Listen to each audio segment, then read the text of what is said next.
Baik, terima kasih Bapak penanggung jawab. Selamat malam, salam.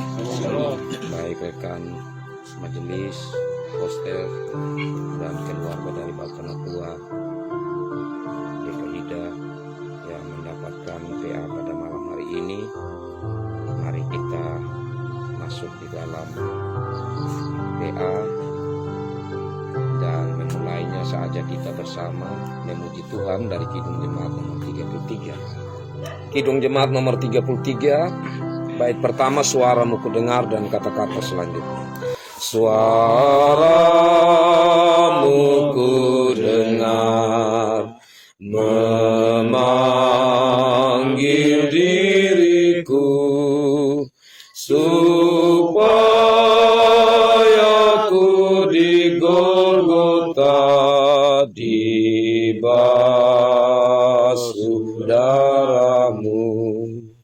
Aku datanglah Tuhan padamu, dalam darahmu kudus sucikan diriku.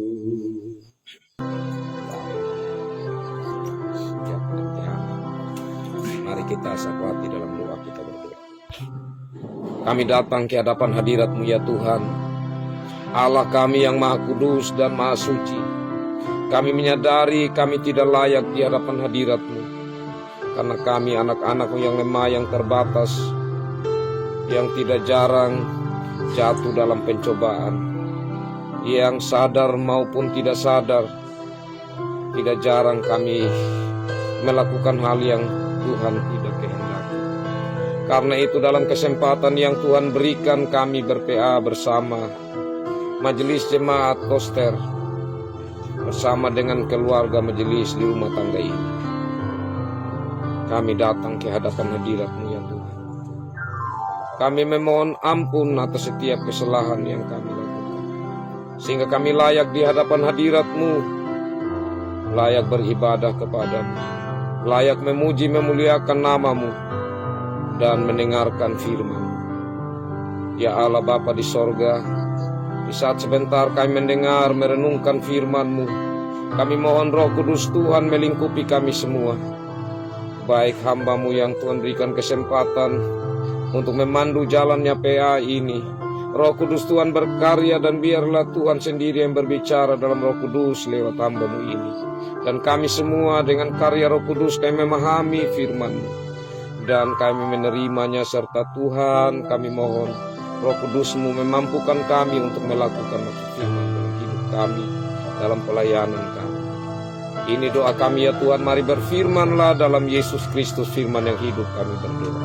Amin. Mari kita lihat bagian firman Tuhan. Saya pilih dari Kejadian pasal 35.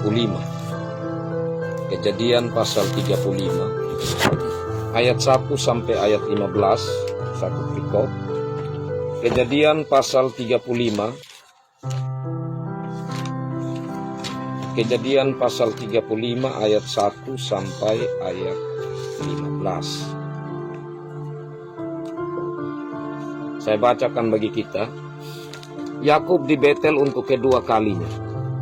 Allah berfirman kepada Yakub, "Bersiaplah pergi ke Betel, tinggallah di situ dan buatlah di situ mesbah bagi Allah yang telah menampakkan diri kepadamu ketika engkau lari dari Esau kakakmu."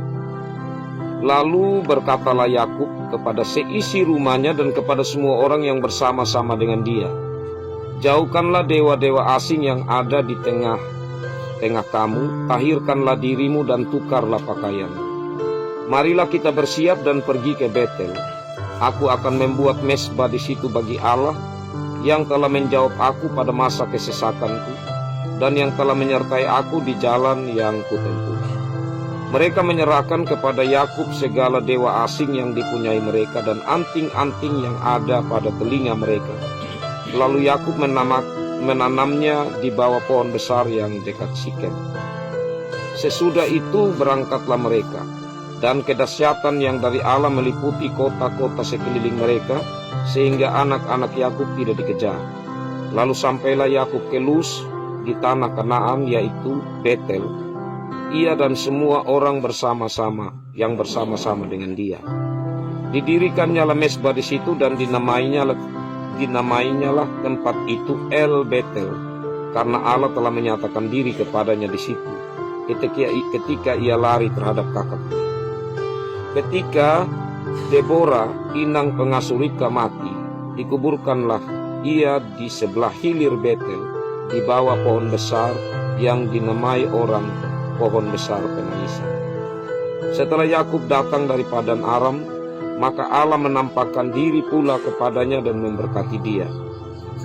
Firman Allah kepadanya, namamu Yakub. Dari sekarang namamu bukan lagi Yakub, melainkan Israel. Itulah yang akan menjadi namamu. Maka Allah menamai dia Israel. Lagi firman Allah kepadanya, akulah Allah yang Maha Kuasa. Beranak cuculah dan bertambah banyak. Satu bangsa, bahkan sekumpulan bangsa-bangsa akan terjadi daripadamu, dan raja-raja akan berasal daripadamu. Dan negeri ini yang telah kuberikan kepada Abraham dan kepada Ishak akan kuberikan kepadamu dan juga keturunanmu. Lalu naiklah Allah meninggalkan Yakub dari tempat ia berfirman kepadanya. Kemudian Yakub mendirikan tugu di tempat itu, yakni tugu batu. Ia mempersembahkan korban curahan dan menuangkan minyak di atasnya. Yakub menamai tempat di mana Allah telah berfirman kepadanya Betel. Demikian kekasih-kekasih Tuhan, bagian sabda Tuhan ini bagi kita. Berbahagialah kita yang selalu rindu membaca dan renungkan, menerima firman Tuhan serta melakukan dalam hidup sehari-hari. Shalom, kekasih-kekasih Tuhan. Sebagaimana saya sampaikan kepada kita yang lalu bahwa kita dalam kesempatan PA kali ini kita khusus tentang Yakub, tentang Ishak ya dan Yakub ya. Kalau ingat yang kemarin kan tentang Abraham tuh. Saya bilang nanti kita masuk PA berikut kita khusus tentang Ishak sampai Yakub. Karena itu mari kita lihat di bagian kertas yang saya bagikan kepada kita. Ya, saya bacakan itu dari bagian yang dihitamkan ya. Pemilihan berdasarkan anugerah. Itu lihat ya. Oke. Baik Abraham, Ishak dan Yakub memiliki kelemahannya masing-masing. Mereka dipanggil bukan karena mereka orang benar, tetapi semata-mata karena ketetapan Tuhan. Lewat mereka kita belajar tentang iman yang pasang surut dalam perjalanan orang percaya. Tetapi Tuhan terus arahkan untuk berjalan dalam rencananya. Ya, dari ini mengingatkan kita bahwa kalau kita renungkan siapa diri kita, kenapa Tuhan memanggil dan memakai kita menjadi majelis, maka kita pikir kita punya keterbatasan masing-masing. Bukan karena kita paling benar dari yang lainnya. Tetapi tentu di saat Tuhan telah memanggil kita kekasih-kekasih Tuhan, kita dipanggil untuk menjadi teladan. Dalam hal ini lewat panggilan itu kita belajar untuk terus menjadi teladan dengan kita ya berlaku setia, taat kepada Tuhan, terus belajar firman Tuhan. Dengannya ada peningkatan yang kita rasakan setelah kita menjadi bagian khusus dalam kemajelisan yang ditetapkan oleh Tuhan bagi kita. Yang berikut tentang bagian kedua, perjanjian Allah dengan Abraham, Ishak dan Yakub. Nah, kita lihat di dalam bagian itu Allah mengikat perjanjian dengan Abraham dan keturunannya, dalam hal ini khususnya Ishak dan Yakub. Saya tidak baca lagi tentang Abraham, kita lihat semua tentang Abraham ya. Tapi saya lanjut di Ishak. Kalau kita perhatikan di pasal 26 ayat 2 sampai 5 berhubungan dengan perjanjian. Jadi di pasal 26 ayat 2 sampai 5 di situ ada berkat ya yang disampaikan oleh Tuhan, yaitu tentang janji tanah dan juga keturunan. Ya, kalau kita buka yang disampaikan di sini di ayat 4 ya. Coba kita lihat Kejadian pasal 26 ayat 4. Kejadian pasal 26 ayat 4. Di situ dikatakan, aku akan membuat banyak keturunanmu seperti bintang di langit. Aku akan memberikan kepada keturunanmu seluruh negeri ini, dan oleh keturunanmu. Ingat khotbah yang saya khotbahkan kemarin, bukan keturunan ya. Oleh keturunanmu semua bangsa di bumi. Itu kan Abraham juga dikatakan begitu dalam khotbah kemarin. Nah, jadi ini di Ishak lagi. Nah, ini keturunanmu itu dalam bahasa asli itu benih, yaitu mengarah kepada Yesus Kristus. Nah, itu untuk menyegarkan kita kembali. Ya, kemudian di pasal 26 tadi itu ayat 23-24 itu tentang, di situ diucapkan lagi tentang perjanjian ya. Di situ ada janji penyertaan Tuhan. Di ayat 23-24 dari pasal 26 tadi. Lalu pada malam itu Tuhan menampakkan diri kepadanya serta berfirman, akulah Allah ayahmu Abraham, janganlah takut sebab aku menyertai engkau. Kemudian ada juga di situ tentang berkat ya. Aku akan memberkati engkau dan membuat banyak keturunanmu karena Abraham hambaku itu. Ya. Jadi turunan juga. Nah, selanjutnya kita melihat itu tentang Ishak, sedangkan tentang Yakub itu di ayat 28, pasal 28. Coba kita lihat di pasal 28. Di ayat 10 dan selanjutnya ya. Maka Yakub berangkat dari Berseba dan pergi ke Haran. Ia sampai di suatu tempat dan bermalam di situ karena matahari telah terbenam. Ia mengambil sebuah batu dan seterusnya. Dan ayat 13, berdirilah Tuhan di sampingnya dan berfirman, akulah Tuhan Allah Abraham nenekmu dan Allah Ishak. Tanah tempat engkau berbaring ini akan kuberikan kepadamu dan kepada keturunanmu. Keturunanmu akan menjadi seperti debu tanah banyaknya, dan engkau akan mengembang ke sebelah timur, barat, utara, dan selatan, dan olehmu serta keturunanmu semua kaum di muka bumi ya akan mendapat berkat. Jadi olehmu ini mengarah kepada Yakub, tetapi juga yang berikut itu juga berbicara serta keturunanmu. Nah, ini juga berbicara sama dengan yang tadi, itu benih ya. Nah, selanjutnya juga ada janji penyertaan di situ. Kemudian di Yakub juga tentang perjanjian itu kita lihat di pasal 35. Di pasal 35 itu ayat 10 ya, pasal 35 ya, sama dengan tadi ya, pasal 10 juga ayat sampai pasal 35 ayat 10 sampai 15. Firman Allah kepadanya, namamu Yakub, dari sekarang namamu bukan lagi Yakub melainkan Israel. Itu bacaan kita tadi ya. Jadi di sini ada pergantian nama, juga ada kemudian kita lihat di pasal ayat 11 itu ada berkat untuk keturunan ya, dan juga ini berhubungan dengan janji Allah ya, dan juga tentang bagaimana nanti dari Yakub itu akan muncul raja-raja. Juga ada janji tentang tanah. Nah, selanjutnya setelah kita melihat tentang perjanjian ya, itu penting sekali karena perjanjian ini kalau kita hitung itu Allah menyatakan janjinya pertama kan kepada Adam dan Hawa di Kejadian 3 ayat 15 kan, bahwa keturunan Hawa nanti akan menemukan kepala ular. Nah, kemudian juga ada perjanjian saat Allah mengikat perjanjian dengan Nuh kan, itu tentang pelangi ya. Nah, selanjutnya Allah mengikat perjanjian dengan Abraham, dengan Ishak, dengan Yakub, ya, nanti lagi dengan Musa, nanti lagi dengan Daud. Ya. Jadi ikatan-ikatan perjanjian yang Allah ini penting sekali untuk kita ikuti. Apalagi berhubungan dengan ini, karena ini berhubungan dengan janji tentang benih ya, dan kedua juga janji tentang tanah Kanaan, janji tentang keturunan. Nah, tentang ganti nama ini sebentar kita akan lihat khusus di bagian firman Tuhan yang kita baca tadi untuk saya sampaikan. Tapi kita lihat yang ada di kertas dulu. Kemudian tentang ibadah, ya kita lewati yang Abraham, kita masuk di Ishak, itu pasal 26 ayat 25.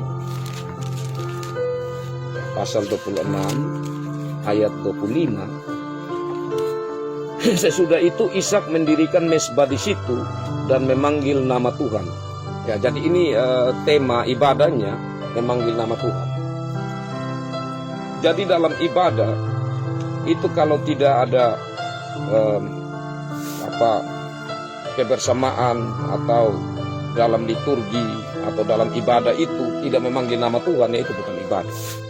Jadi ibadah hal yang mendasar dari sebuah ibadah di situ adalah memanggil nama Tuhan. Itu yang penting. Karena kalau kita lihat bagian atas itu di Abraham pasal 12 atau ayat bagian kedua itu setelah 12 ayat 7, pasal 12 ayat 8 di atasnya yang Ishak itu. Yang paling pertama di Abraham itu di situ kan kalau kita lihat di keterangannya itu sama juga dengan di Ishak tadi, memanggil nama Tuhan. Itu tema penting. Ya, sama dengan kalau kita ikuti di keturunan Adam itu atau keturunan Set ya, khususnya di keturunan Set itu sampai di Enos ya, mulai pada zaman Enos itu orang mulai memanggil nama Tuhan. Nah, baik kekasih Tuhan, kita lanjutkan itu tempatnya di Berseba ya tadi itu. Sekarang kita di Yakub.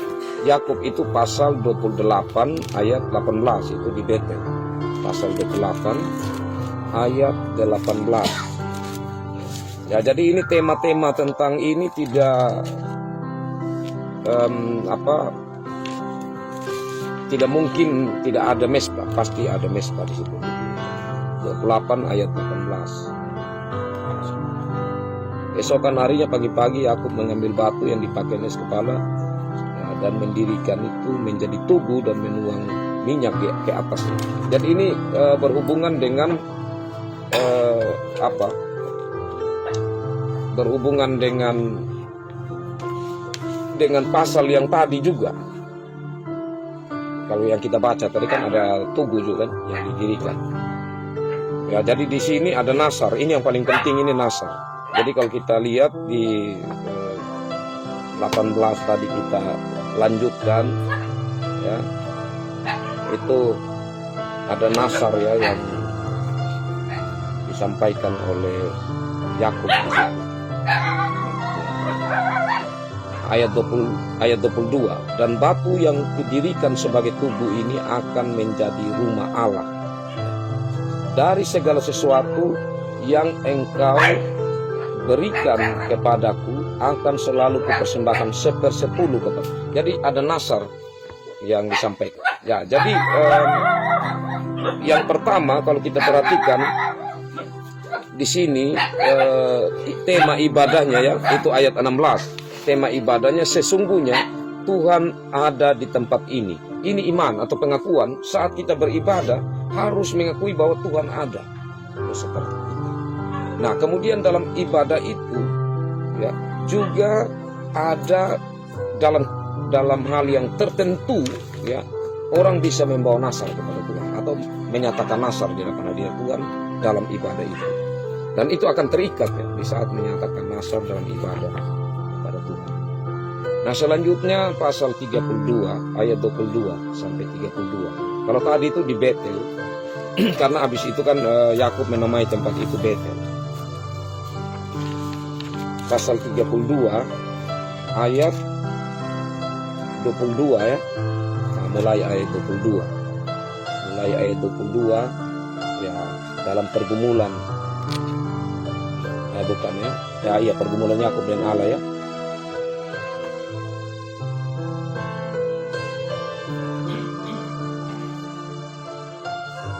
Nah, itu ayat 28 ya. Lalu kata orang itu, namamu tidak akan disebutkan lagi Yakub, tetapi Israel.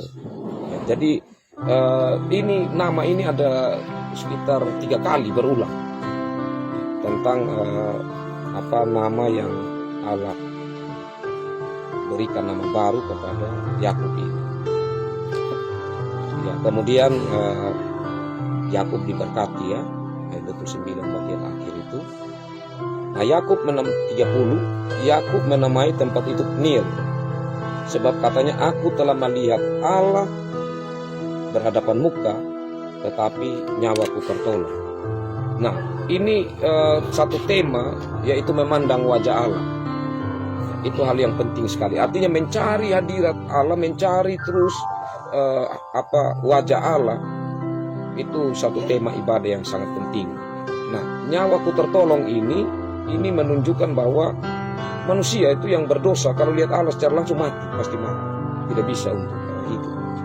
Nah, tetapi di sini ada rasa syukur yang besar bagi Yakub karena dia katakan, saya berhadapan muka dengan Tuhan, tetapi nyawa saya tertolong. Tapi tentunya di sini kekasih-kekasih Tuhan, yang dimaksudkan di sini Yesus Kristus sebenarnya.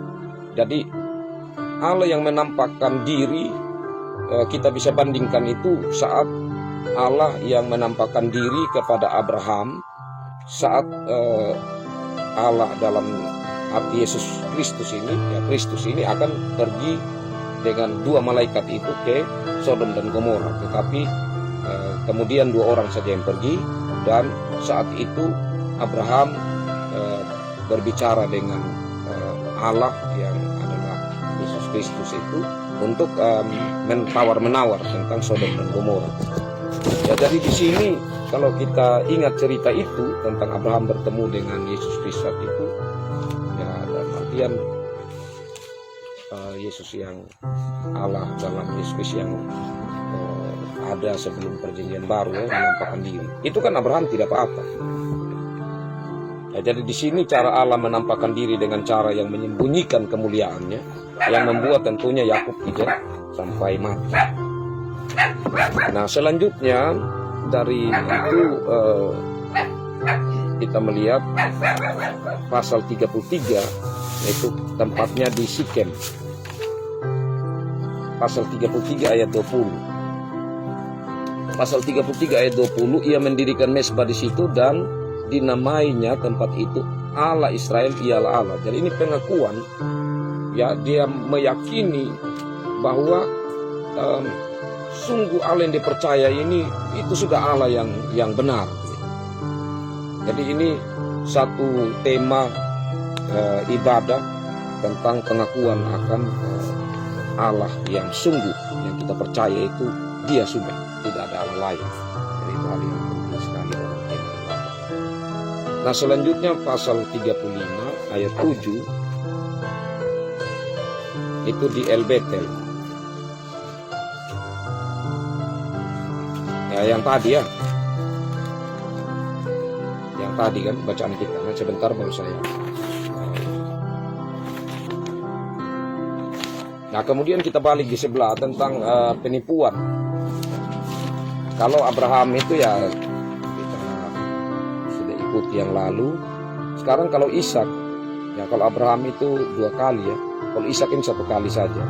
Yaitu saat di pasal 26 ayat 1 sampai 17, ya di mana waktu sampai di Gerar ya. Nah, itu Raja Abimelek yang menjadi raja orang Filistin di sana di daerah Gerar itu, dan Ishak ya dia mengatakan kepada Ribka istrinya, karena Ribka itu cantik, elok parasnya, jadi dikatakan supaya nanti kalau orang tanya, ya engkau siapa, bilang aja saudara. Itu di pasal 26 ayat 7. Kita bisa lihat di ayat 7 jelas di situ ya.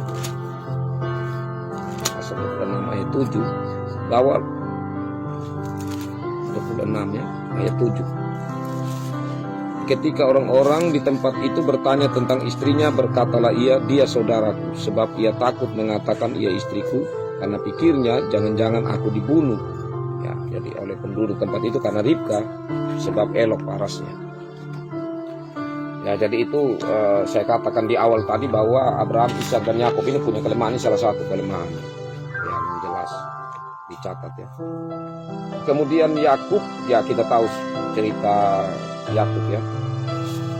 Yakub itu bagaimana waktu tentang hak kesulungan itu ya, dia bekerja sama dengan mamanya ya, tipu, dan itu cukup panjang ceritanya ya. Sampai juga di Laban, dan di Laban lagi justru dia yang ditipu oleh Laban ya, diharan oleh omnya, dimana dia sudah kerja 7 tahun kerja setengah mati. Tahu-tahu saat dia mau terima sudah sama Rahel ya, tetapi justru yang muncul itu adalah Lea, iya kan? Nah itu dia cukup stres, ditipu seperti itu ya, tapi itulah kenyataan. Itu kita bisa lihat di tentang langgar dari tentang mata air itu, di bagian bawah tentang hak kesulungan itu dirubah identitas. Jadi dia pakai kalau istilah apa begitu, macam HP ya, contohnya ini dia merek Samsung ya. Tapi demi isi di dalam Oppo contohnya begitu. Jadi dari luar wih ini Samsung, padahal di dalam bukan. Jadi dia ganti tubuhnya dengan pakaian Ishak yang berbulu, padahal sebenarnya dalam dirinya itu Yakub. Nah, jadi itu kita ingat cerita itu, saya yakin. Nah jadi ini bagian dari Tuhan.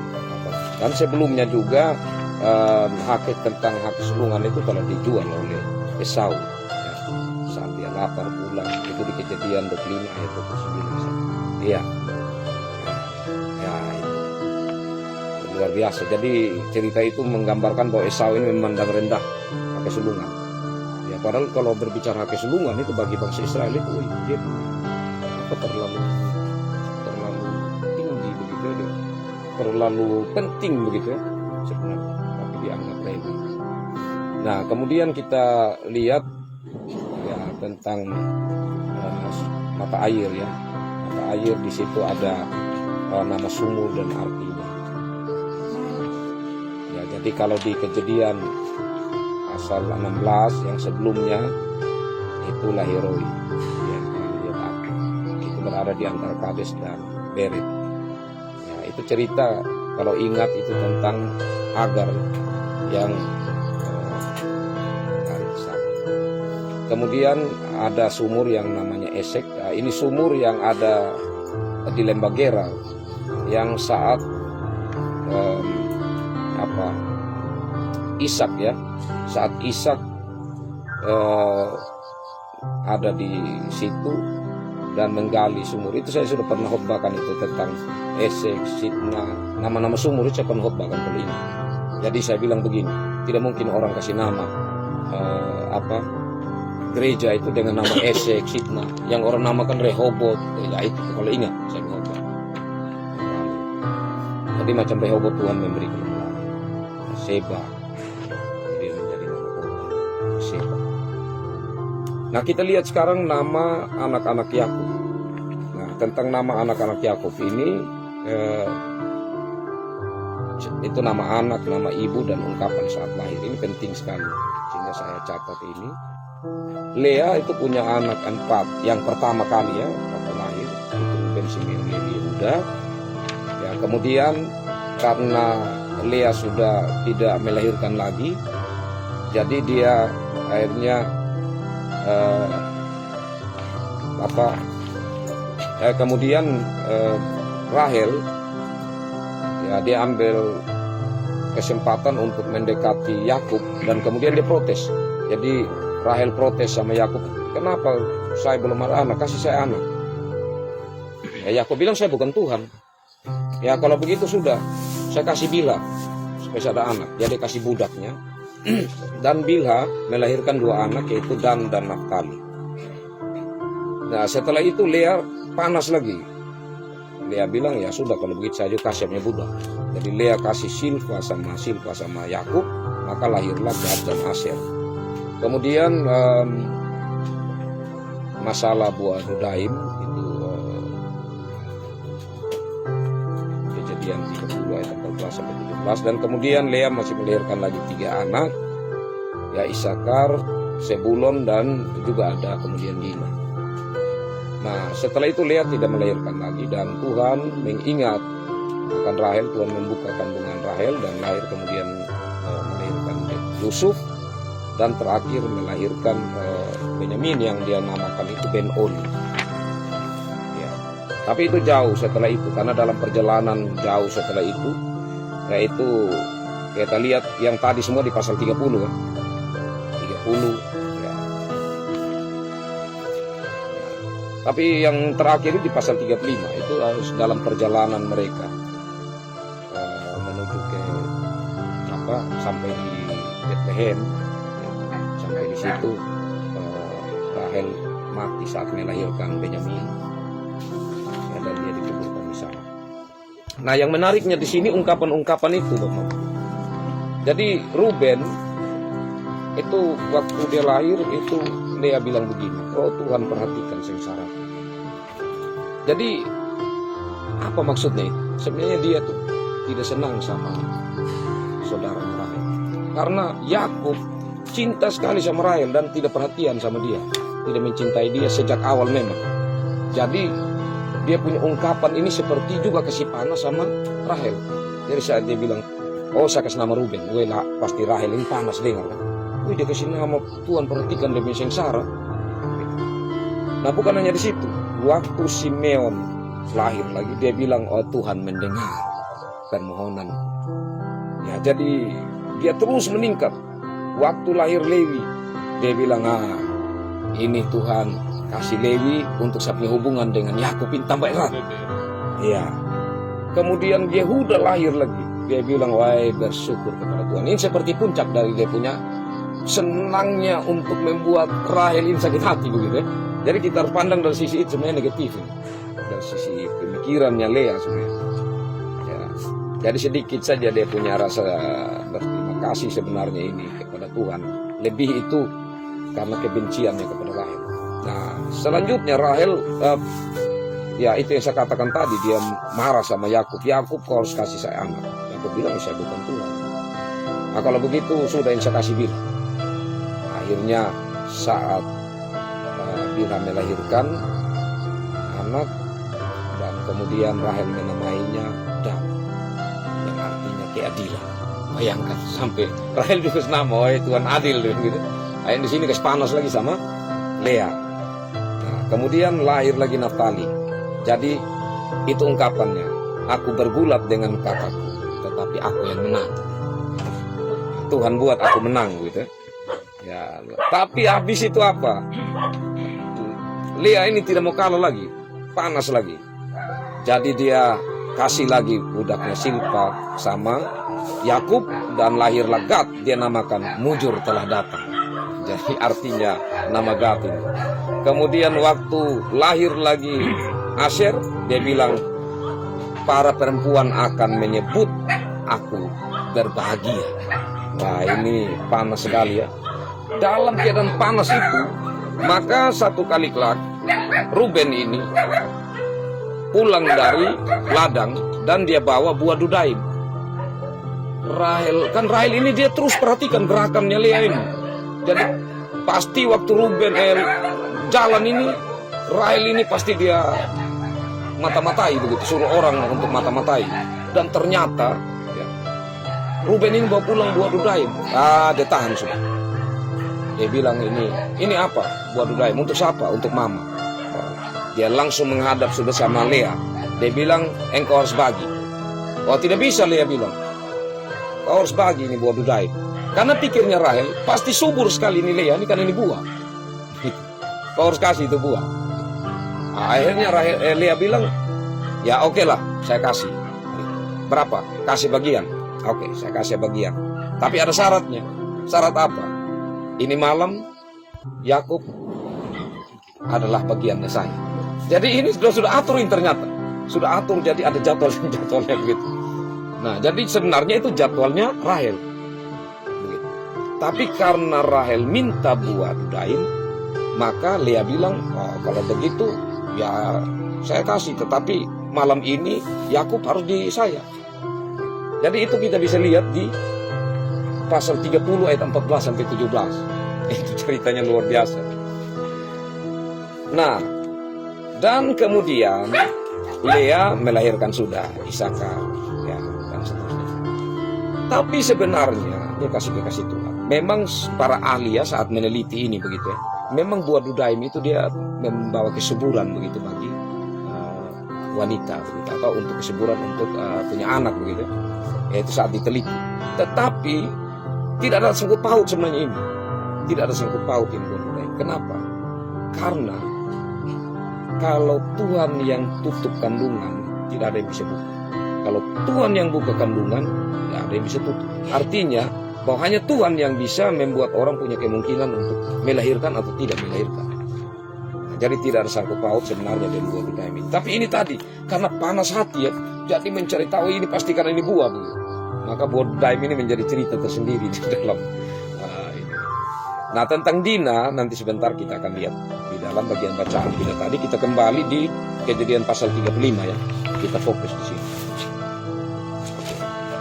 Di Kejadian pasal 35 ini Bapak-Bapak, saya mulai dari ayat 1. Allah berfirman kepada Yakub, bersiaplah, pergilah ke Betel, tinggallah di situ, dan buatlah di situ mezbah bagi Allah, yang telah menampakkan diri kepadamu ketika engkau lari dari Esau.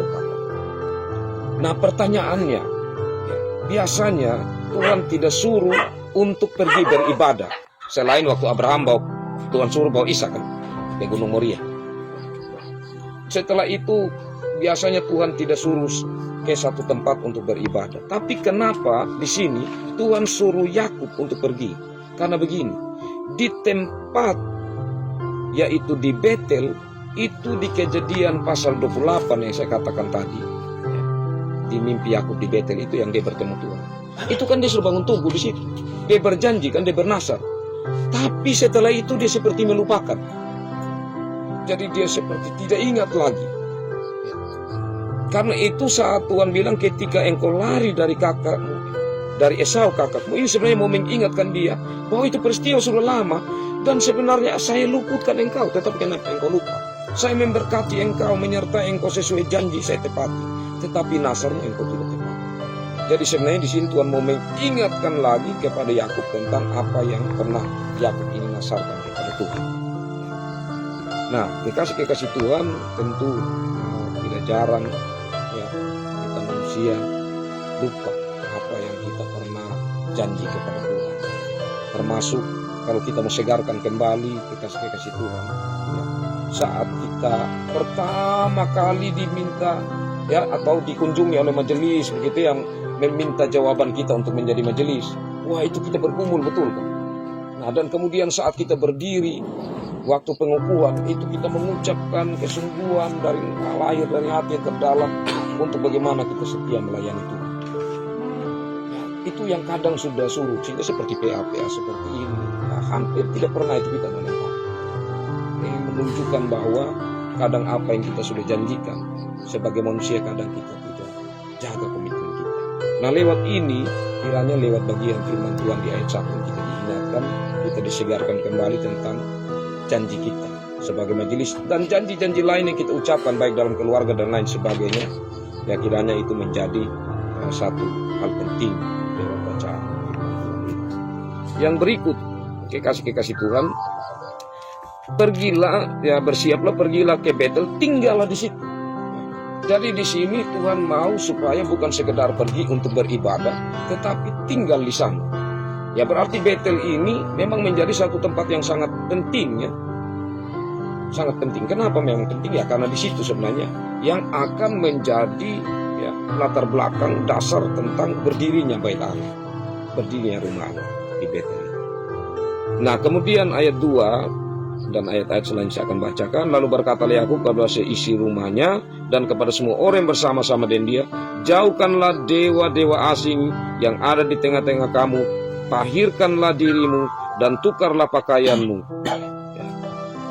Marilah kita bersiap dan pergi ke Betel. Aku akan membuat mezbah di situ bagi Allah yang telah menjawab aku pada masa kesesakanku dan yang telah menyertai aku di jalan yang kutempuh.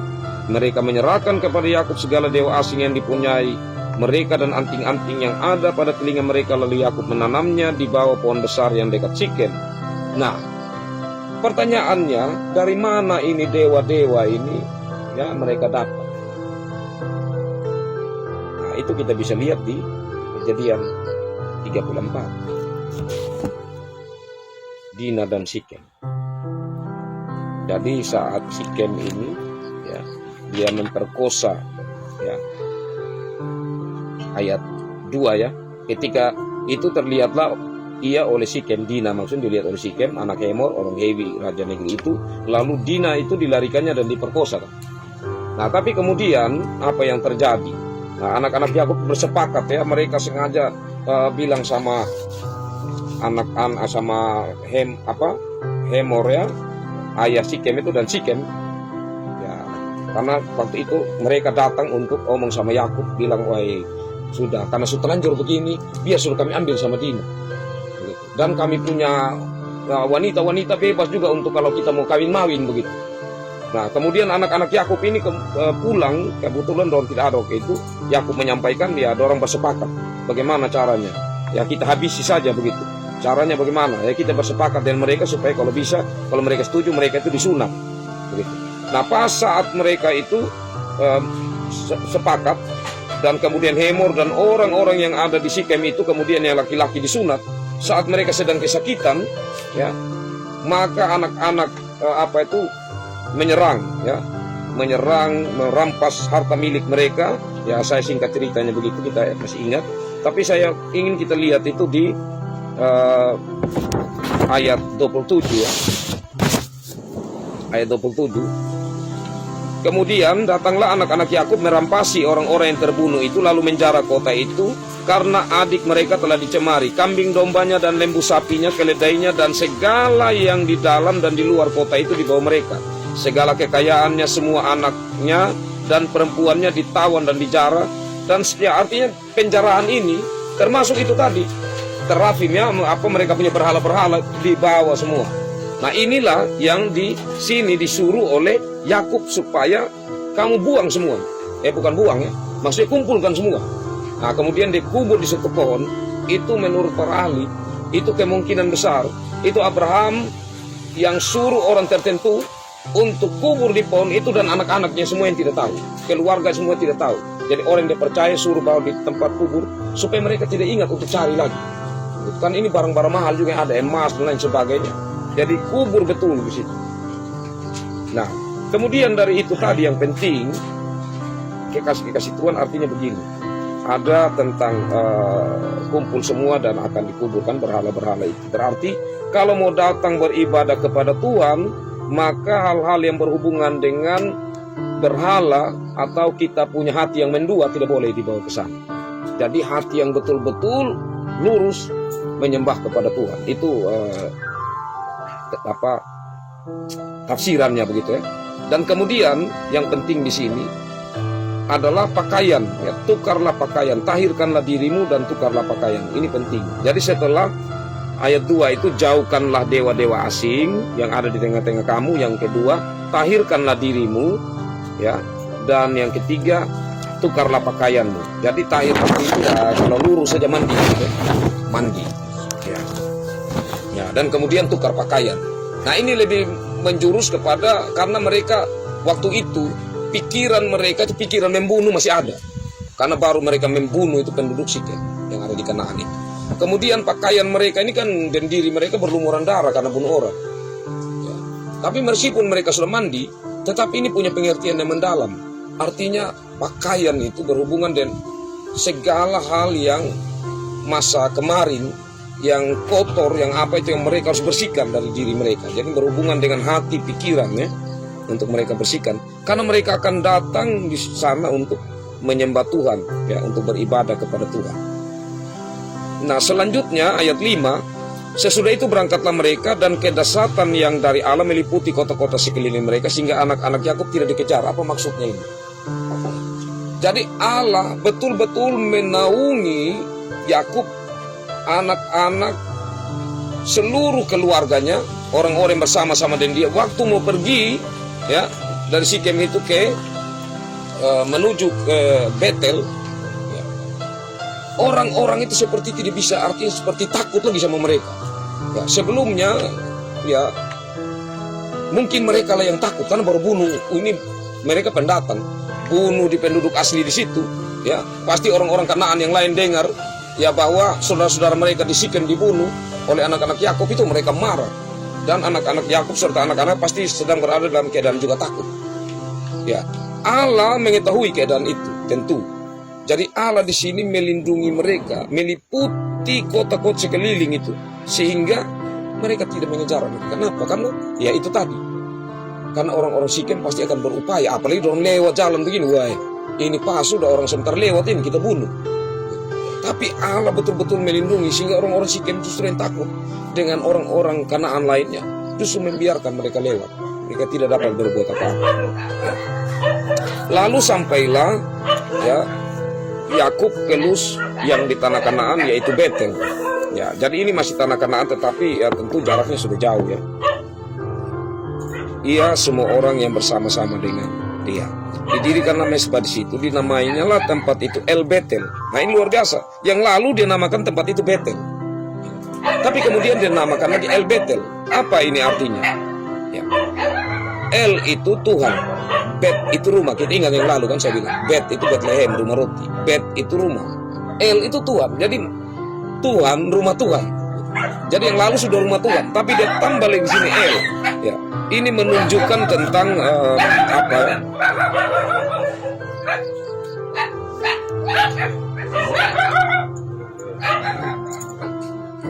Ini menunjukkan benar-benar keyakinan dari Yakub yang sungguh merasakan dan meyakini tentang Allah yang berfirman kepadanya dan memanggilnya untuk kembali ke Sikem. Ya, jadi Yakub betul-betul menyadari, dan saya katakan tadi kalau kita kembali sedikit di ayat 3, ya, bagian akhir yang telah menjawab aku pada masa kesesakanku dan yang menyertai aku di jalan yang kutempuh. Dia betul-betul merenungkan bahwa saat Tuhan memanggil dia dan menyuruh kembali ke Betel, itu benar-benar dia terpukul ya. Diingat bahwa Tuhan itu pernah melindungi dia, Tuhan menyertai dia, baik itu saat dikejar oleh Esau, dia lari dan sampai di Laban, bagaimana Tuhan menyertai dia di sana sampai dia dapat 2 istri, dan kemudian Tuhan melimpahi dia sampai 12 orang anak, tambah lagi 1 perempuan, Dina. Itu dia renungkan semua. Jadi ini satu perenungan yang dihadapi oleh Yakub sehingga dia menamai tempat itu kemudian El Betel. Nah, cerita selanjutnya kita lihat di situ ayat 8, ketika Deborah, inang pengasuh Ribka, mati. Ya ini ya seorang yang luar biasa ya, karena seorang perempuan itu istimewa kalau namanya disebut dan muncul di situ. Ya, jadi ini ada kesan tersendiri ya. Pasti mereka betul-betul sangat bersedih, bahkan sehingga dinamai orang tempat itu pohon besar penangisan. Jadi sedih sekali ya, karena kematian dari Deborah itu. Nah, sedangkan ini yang selanjutnya kita lihat kembali mengingatkan tentang nama Yakub ini ya, yang bukan lagi Yakub melainkan Israel ya, dan kemudian ada ucapan perjanjian lagi ya dari Allah ya, dan kembali disampaikan tentang ayat 14, Yakub mendirikan tugu di tempat itu, tugu batu, dia mempersembahkan korban curahan dan menuangkan minyak di atasnya. Yakub menamai tempat di mana Tuhan berfirman kepadanya Betel ya, yang tadi dinamakan El Betel. Nah, kekasih Tuhan, dari ini ya kita bersama-sama dapat mengambil perenungan bahwa ya luar biasa pimpinan Tuhan bagi anak-anaknya yang Tuhan sudah panggil, Tuhan pilih. Ya, Tuhan tetap akan menggiring mereka untuk tetap mengingat Tuhan dan janjinya kepada mereka, dan untuk mengingat janji mereka kepada Tuhan. Jadi kiranya kita pun ya selalu melihat cara-cara Tuhan yang bekerja dalam hidup kita untuk menggiring kita ke arah mana Tuhan sedang membawa kita sebagai orang-orang yang telah dipanggil dan dipilih. Kita berjalan bersama-sama dengan Tuhan, dan kita percaya bahwa Tuhan akan menolong kita, akan memberkati kita. Itu yang pertama. Yang kedua, dari bagian firman Tuhan ini bahwa beribadah kepada Tuhan itu hal yang sangat penting.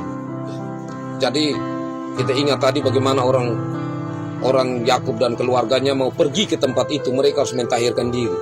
Dalam hal ini mempersiapkan diri kita, mempersiapkan rumah tangga kita itu penting. Karena di sini dia menjadi kepala keluarga dan dia memperhatikan isi rumahnya, keluarganya yang mau datang kepada Tuhan. Jadi benar-benar itu hal yang penting. Nah, kita juga mengingatkan saudara-saudara kita masih banyak ya dalam rumah tangga yang belum nikah, yang belum baptis, belum sidi, ya. Jadi untuk kita bawa mereka kepada Tuhan itu penting sekali. Ini menjadi pergumulan kita bersama di jemaat, termasuk di pusat Mada. Ya, ini saja yang saya dapat bagikan kepada kita, Bapak Mama. Kasih Tuhan. Ya, dari bagian firman Tuhan ini mungkin ada tambahan yang mau disampaikan atau pertanyaan, saya berikan kesempatan dari Bapak Penatuhan.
Jadi ya Nasar itu memang seperti yang Pak sampaikan.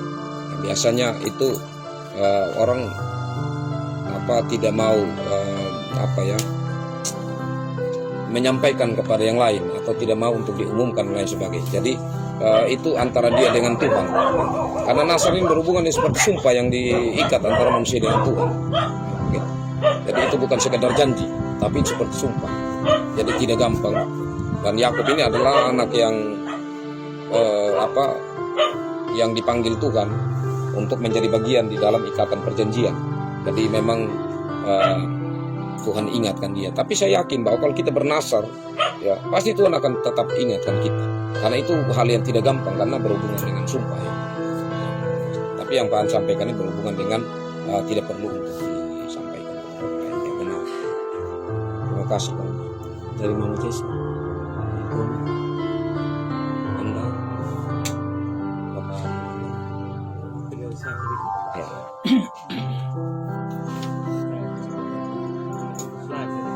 Dari 35 ya. Ya.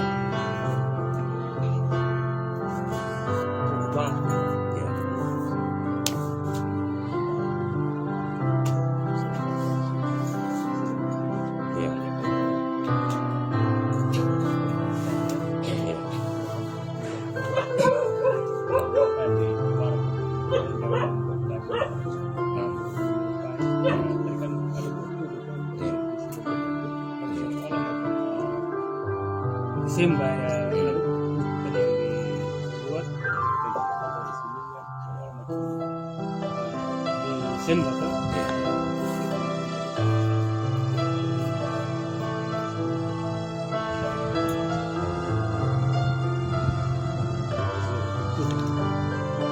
Ya, baik, terima kasih. Ya, jadi biasanya kan mendirikan mesbah gitu ya. Tapi ini tugu batu. Itu apa maksudnya?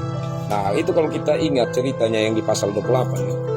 Jadi sebenarnya 28 ya. Nah, ayat 18 itu kan. Nah, jadi itu batu itu alas kepala dan saat dia tidur gitu. Saat dia tidur dia mimpi.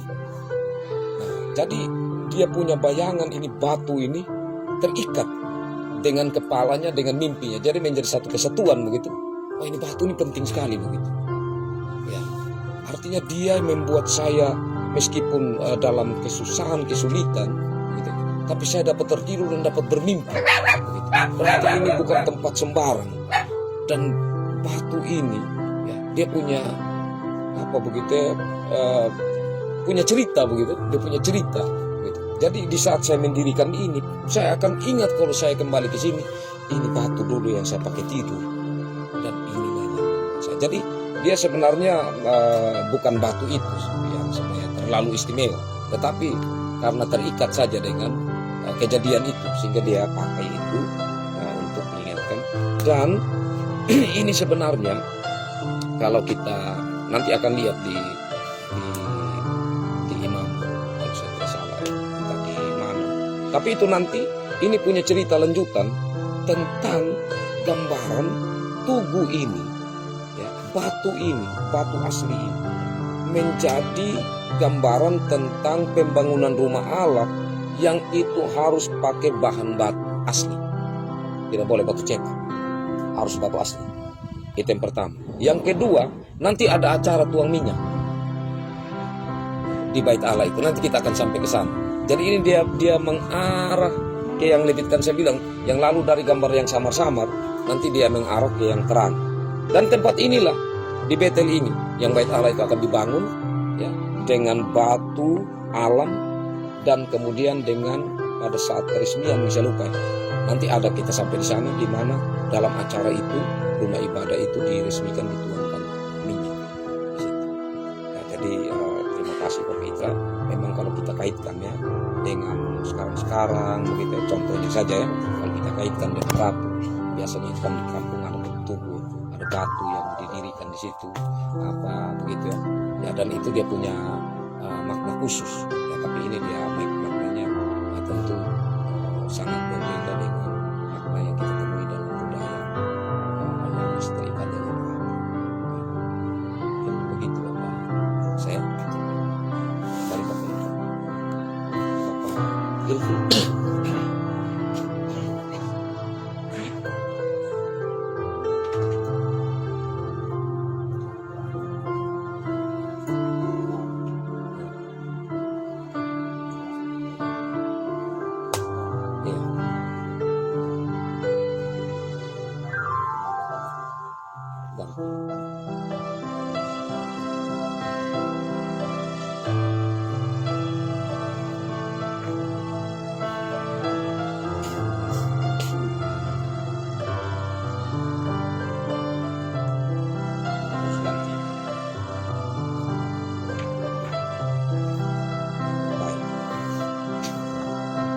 Jadi ini penting sekali pertanyaan ini. Yakub, nama Yakub itu, ya, itu kalau Tuhan bilang sekarang bukan Yakub lagi, engkau saya namakan Israel. Saya lupa ya, minta maaf. Tapi Israel itu kalau tidak salah Allah memerintah, Allah menyertai. Ada satu lagi, ada tiga ya, tentang arti nama Israel. Nah, sedangkan Yakub dia akan ingat ke belakang. Saya pernah penipu, saya pernah lupa untuk saya punya nasar. Artinya ke belakang itu banyak hal yang membuat dia nanti melangkah ke depan dengan berat, dengan mengganti namanya. Maka di situ dia punya hati dengan Tuhan. Bagaimana menyerahkan diri bahwa betul Tuhan, saya akui engkaulah yang memelihara saya, engkaulah yang memerintah kehidupan saya dan memelihara saya. Jadi lebih kepada itu. Ada juga yang ganti namanya sendiri kalau di perjanjian baru, macam Saulus ya. Saulus itu nama yang luar biasa, tapi dia ganti nama Paulus. Paulus itu namanya orang kecil. Sekali ini merasa hidup tidak berarti apa-apa. Saya orang kecil saja. Jadi penting sekali. Ada yang dia mau ganti nama karena peristiwa penting tertentu untuk merubah pola hidupnya. Tapi ini Allah sendiri yang mengganti nama itu. Baik, terima kasih. Dari yang Bapak masih ada lagi Bapak? Pas. Oke, demikian PA ini dokumen kasih Tuhan. Terima kasih kita berbagi berkat bersama. Tuhan memberkati firman-Nya bagi kita dan memberkati kita semua. Amin. Mari kita sambut firman Tuhan. Kita menyanyi bersama dari Kidung Jemaat 413. Kita nyanyikan ayat 1. 413. Tuhan pimpin anakmu agar tidak tersesat, dan kata-kata selanjutnya. Tuhan pimpin anakmu agar tidak tersesat, akan jauhlah seteru bila kau tetap dekat. Tuhan pimpin arus hidup menderas, agar jangan ku sesat, pegang tanganku erat. Kita akan masuk dalam doa syukur syafaat dari Bapak Penatua David Aida. Ada pokok doa.